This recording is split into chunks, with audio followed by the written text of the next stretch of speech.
you can trust. Opinions that matter. Now, Ben Fordham comments.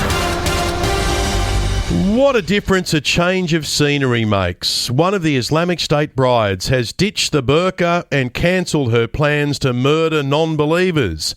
But the magistrate hearing her case has given the ISIS bride a blunt reality check.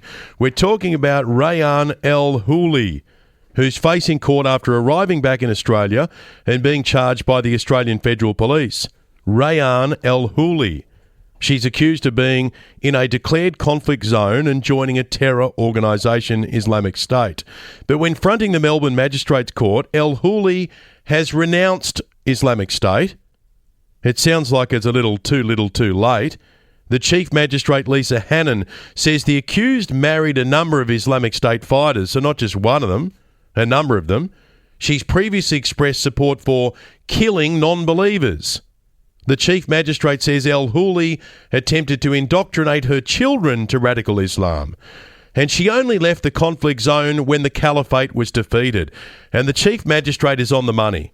The Islamic State brides didn't all of a sudden wake up to themselves.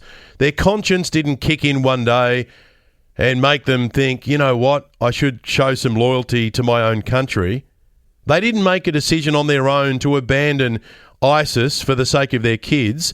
Islamic State lost. Their husbands were killed or arrested, and they were stuck in camps on the other side of the world. That's why they want to come home. And isn't this fascinating? Rayann El Houli did not wear a burqa in court. Her lawyer, Peter Morrissey, says she wants to be seen. He says she renounces ISIS and violent jihad. She wants nothing to do with it. Not for herself, not for the people she loves, and specifically not for her children. Well, look, that's great. We're happy to hear it. But what a transformation. 1 minute you're vowing to murder non-believers, the next minute you're wanting nothing to do with it. But the magistrate has raised concerns that El Houli has not participated in de-radicalisation programs. Well, why not? If you're serious about turning over a new leaf, why haven't you undergone de-radicalisation? El Houli has been remanded in custody. She'll apply for bail at a later date. And we must remind ourselves that there are victims of Islamic State living here in Australia. They fled Syria fearing for their lives. Some of them live here in Sydney. Others are in Armidale, Wagga Wagga and Coffs Harbour. And one of them is 23-year-old Amira Ali.